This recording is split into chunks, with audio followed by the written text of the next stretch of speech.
अस्सलाम वालेकुम दोस्तों, आप मेरा चैनल नेक्स्ट टॉप यूके देख रहे हैं।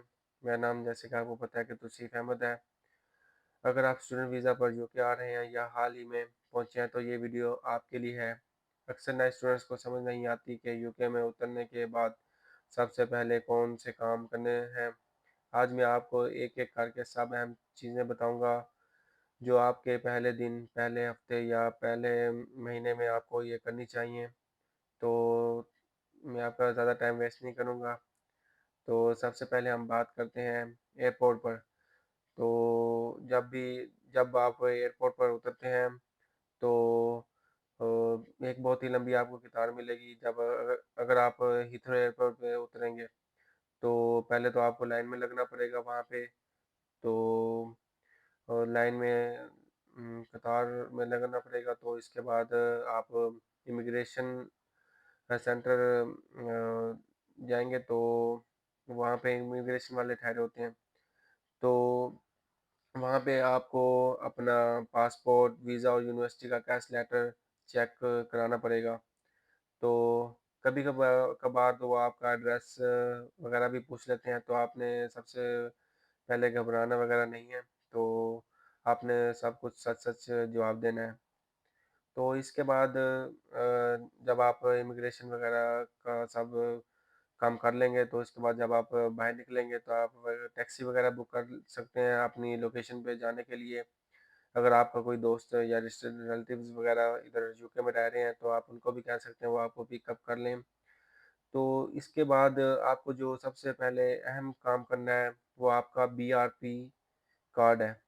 तो बीआरपी उम, बीआरपी ये होता है कि बायोमेट्रिक रेज़िडेंस परमिट, इसको बीआरपी हम कहते हैं। तो बीआरपी आपके लिए बहुत अहम होता है क्योंकि ज़्यादातर ये बीआरपी आपको एयरपोर्ट्स पर नहीं मिलेगा, बल्कि जब आप यूके आने से पहले फॉर्म में पोस्ट ऑफिस का एड्रेस जो आपने दिया होता है, तो जिस पोस्ट ऑफिस का एड्रेस आपने यूके आने से पहले फॉर्म में दिया होता है, उस पोस्ट ऑफिस से आप ये बीआरपी कलेक्ट कर सकते हैं। तो सबसे पहले तो आपने 10 दिन के अंदर-अंदर ये बीआरपी कलेक्ट करना है। तो अगर आपने ये बीआरपी कलेक्ट नहीं किया तो आप बैंक अकाउंट वगैरह यूके में नहीं बना सकते और कोई जॉब वगैरह नहीं ढूँढ सकते। तो आपको ये अंदाज़ा हो ही गया होगा कि बीआरपी आपके लिए कितना ही फ़ायदेमंद है और कितना ही अहम है। तो इसके बाद मैं बात करता हूँ रिहाइश के मुतालिक। तो अगर आपने पहले से यूनिवर्सिटी हॉल बुक किया है, तो सीधा वहाँ चले जाएँ, वरना प्राइवेट हाउसिंग वगैरह या अपने दोस्त वगैरह के साथ रहना चाहते हैं, तो आप वहाँ भी आर्ज़ी तौर पर रह सकते हैं। और अब मैं बात करता हूँ बैंक अकाउंट के मुतालिक। तो अगर आप यूके में बैंक अकाउंट वगैरह खुलवाना चाहते हैं, तो यूके में आपको बैंक अकाउंट खुलवाने के लिए अपना एड्रेस प्रूफ़ लाज़मी दिखाना पड़ेगा कि आप इधर रह रहे हैं। आपको एड्रेस वगैरह लाज़मी दिखाना पड़ेगा। तो यू तो आप बैंक अकाउंट कुछ भी कोई भी खुलवा सकते हैं, जैसे कि इसमें मिसाल के तौर पर लॉयड्स वगैरह, बार्कले, तो ये मशहूर बैंक की ब्रांचेज़ हैं, तो आप ये बैंक अकाउंट खुलवा सकते हैं। तो बैंक अकाउंट आपकी fees payment, part time job की सैलरी वगैरह और रोज़मर्रा लेन-देन के लिए ज़रूरी है।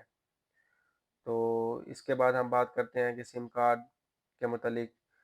तो ये सिम कार्ड भी बहुत अहम होता है क्योंकि कम्युनिकेशन के लिए आपको यूके में सिम तो लाज़मी लेनी पड़ेगी। तो यूके में बहुत सी सिम्स चल रही हैं, जैसे कि ई सिम, ये हर जगह चलती है। और इसके अलावा गिफ़ गैप और लाइका मोबाइल सिम ये भी है। तो ये चीपेस्ट सिम्स मैं आपको बता रहा हूँ। ई तो थोड़ी-सी महँगी पड़ जाती है, इसका पैकेज 15 पाउंड वगैरह का लगता है, 15 पाउंड का। तो ये थोड़ी-सी महँगी है। आप अगर लाइका वगैरह की सिम लेंगे तो आपको 1 पाउंड में ये सिम मिलेगी और इसका पैकेज भी 10 पाउंड में आपको लग जाएगा। तकरीबन 30 से 40 जीबी ऐसे में भी ही इसमें मिल सकते हैं। तो आपको अगर आप ये सिम ले लें तो आपके लिए कम्युनिकेशन ईज़िली हो जाएगी और आप राब्ते में रहेंगे। क्योंकि अगर आप बस पे भी ट्रैवल करेंगे तो मैप की ज़रूरत पड़ती है। तो मैप तब भी चलेगा जब आपके पैकेज होगा सिम में, तो आपको सिम की भी यहाँ पे बहुत ज़रूरत पड़ेगी, इसलिए मैंने आपको ये सिम का बताया। तो इसके बाद हम बात करते हैं एनएचएस रजिस्ट्रेशन के मतलब हेल्थ सर्विस के लिए आपको जीपी डॉक्टर के साथ रजिस्टर होना पड़ता है। अपने करीबी जीपी सर्जरी जीपी वगैरह जाकर अपना फॉर्म फिल करें। इसके बाद आपको एनएचएस नंबर मिलेगा जो मेडिकल के लिए इस्तेमाल होता है। तो ये भी अपना लाजमी करवाएं। अब हम बात करते हैं यूनिवर्सिटी इनरोलमेंट वगैरह की। अ, जब आप यूके पहुंच जाएं तो यूनिवर्सिटी में जाके ऑनलाइन इनरोलमेंट वगैरह लाजमी करवाएं।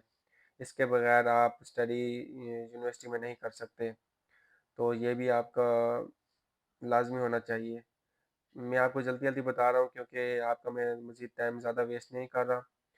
तो जब आप यूनिवर्सिटी में इनरोलमेंट वगैरह कर लेंगे तो आपको एक स्टूडेंट कार्ड मिलेगा। आप यूनिवर्सिटी में आप जब जाएँगे तो आपको एक स्टूडेंट कार्ड मिलेगा। तो स्टूडेंट कार्ड आपके लिए बहुत फ़ायदेमंद साबित होगा।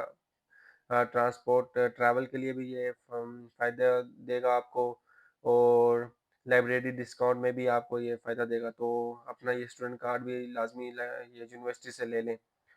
तो अ यूनिवर्सिटी पो अब हम बात करते हैं कि यूनिवर्सिटी पोर्टल में ईमेल के मतलब हर यूनिवर्सिटी का एक ऑनलाइन सिस्टम होता है जहां आपका टाइम टेबल, कोर्स मटेरियल और ईमेल वगैरह आती हैं। इसे अच्छी तरह इस्तेमाल करना सीखें क्योंकि इसी के बगैर इसके बगैर आपकी स्टडी मुमकिन नहीं। तो इसको भी आपने सीखना है। तो अब हम बात करते हैं एनआईआई नंबर। एनआईएन नंबर भी बहुत ज़रूरी होता है। इसको हम कहते हैं नेशनल इंश्योरेंस नंबर। अगर आप पार्ट टाइम जॉब करना चाहते हैं तो एनआईएन नंबर अप्लाई करना लाजमी है। ये आपको ऑनलाइन अप्लाई करने पर मिल सकता है क्योंकि पार्ट टाइम जॉब करने के लिए ये बहुत ज़रूरी होता है। तो यूके में सबसे इम्पोर्टेंट चीज़ एक आपको मैं बताना चाह रहा हूँ सीवी। तो अपनी सीवी यूके के हिसाब से बनाएँ क्योंकि यूके में सीवी के बगैर आपको प्रोफ़ेशनल जॉब नहीं मिल सकती, तो अपनी सीवी लाज़मी बनाएँ। तो आखिर में आपको मैं ये बताऊँगा कि जॉब परमिशन वगैरह के मुतालिक तो आपको ये याद रखना चाहिए कि आपको only on 20 hours work allow है।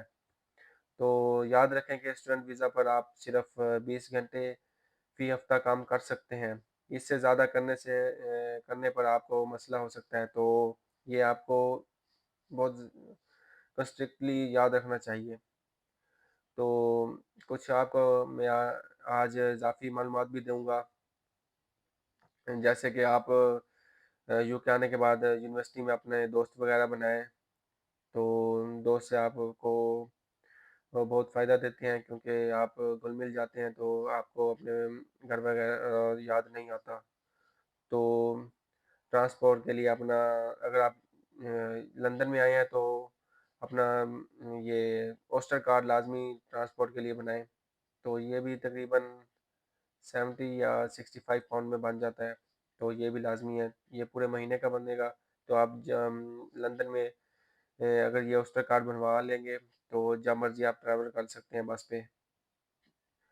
तो इसके बाद मैं आपको ये एक इन्फॉर्मेशन दे रहा हूँ जो आपके लिए बहुत ही फ़ायदेमंद होगी। ये अपना बजट को कंट्रोल रखें ये यूके में क्योंकि अगर आप अपने बजट को कंट्रोल नहीं रखेंगे तो आप सर्वाइव नहीं कर पाएँगे। तो ये बजट अपना लाज़मी कंट्रोल रखें।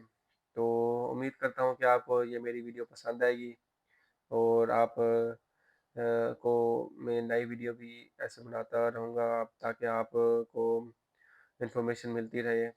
तो उम्मीद करता हूँ कि आपको ये मेरी वीडियो को लाइक करेंगे, मेरे चैनल को सब्सक्राइब करेंगे तो ताकि आपको नई आने वाली वीडियो में इंफॉर्मेशन मिलती रहे।